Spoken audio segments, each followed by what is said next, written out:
Oh, hello student. Welcome to accounting class with me, Miss Grace Angelina. Let's check it out.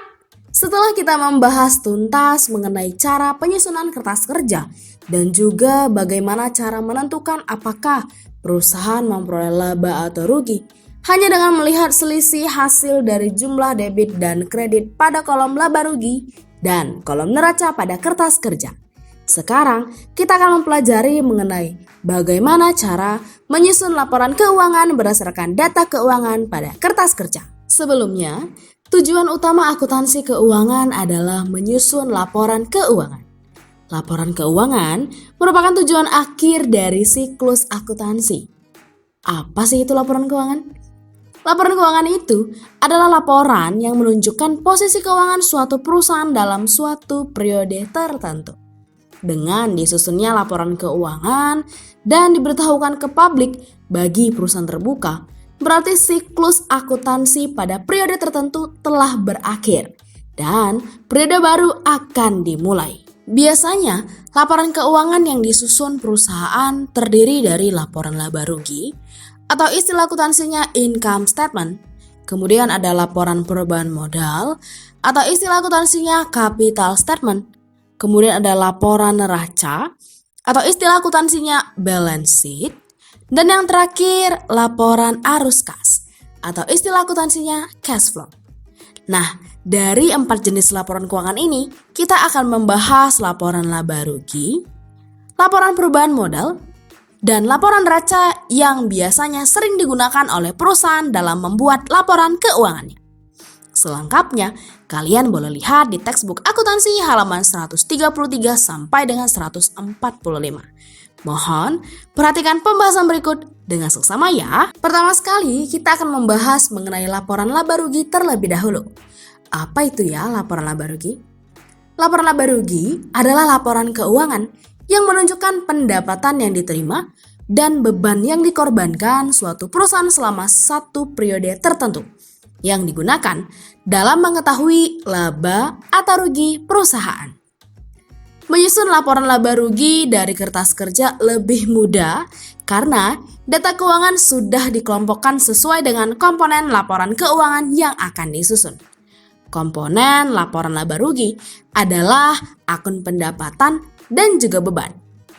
Mengapa laporan laba rugi hanya diisi oleh akun pendapatan dan beban? Karena akun pendapatan itu sama dengan hasil penjualan atau pemasukan uang perusahaan selama beroperasi.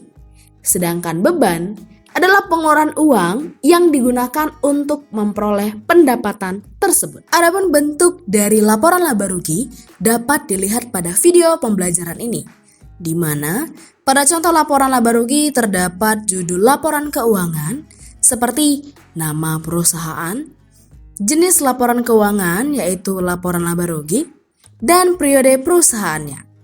Selanjutnya, di sini juga telah disediakan komponen laporan laba rugi berupa kelompok pendapatan dan kelompok beban. Kemudian hasil selisihnya. Kedua, kita akan membahas mengenai laporan perubahan modal.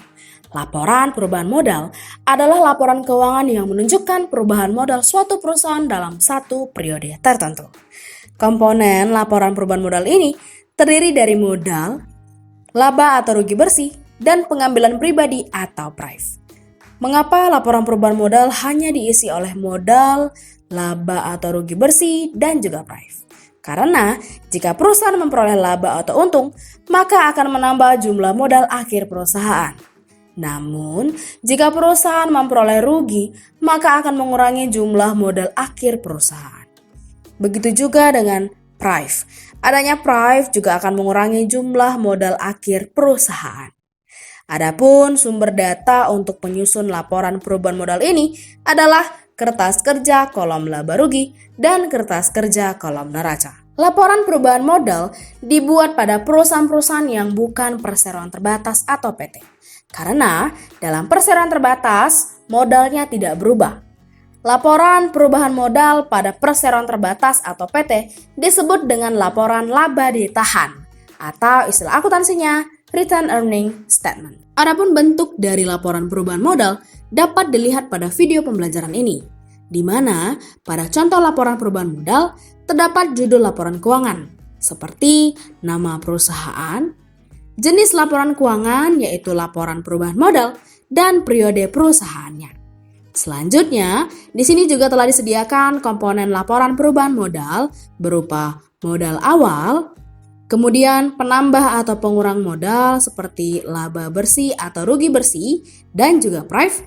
Terakhir dilakukan perhitungan untuk memperoleh berapa besar modal akhir perusahaan. Terakhir, kita akan membahas mengenai laporan neraca. Laporan neraca adalah laporan keuangan yang menunjukkan posisi harta, utang, dan modal suatu perusahaan pada saat tertentu.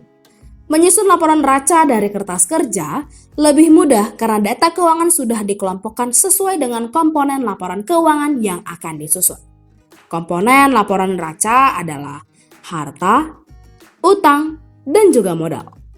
Mengapa laporan neraca hanya diisi oleh akun harta, utang, dan modal? Itu karena akun harta adalah kekayaan yang dimiliki perusahaan selama beroperasi. Sedangkan akun utang dan modal adalah sumber dari kekayaan yang dimiliki perusahaan selama beroperasi. Adapun bentuk dari laporan neraca dapat dilihat pada video pembelajaran ini, di mana pada contoh laporan neraca terdapat judul laporan keuangan seperti nama perusahaan, jenis laporan keuangan yaitu laporan neraca, dan periode perusahaannya. Selanjutnya, di sini juga telah disediakan komponen laporan neraca berupa kelompok harta di sisi sebelah kiri, kemudian total keseluruhan dari harta. Selanjutnya, kelompok utang dan kelompok modal di sisi sebelah kanan. Kemudian total keseluruhan dari utang ditambah modal.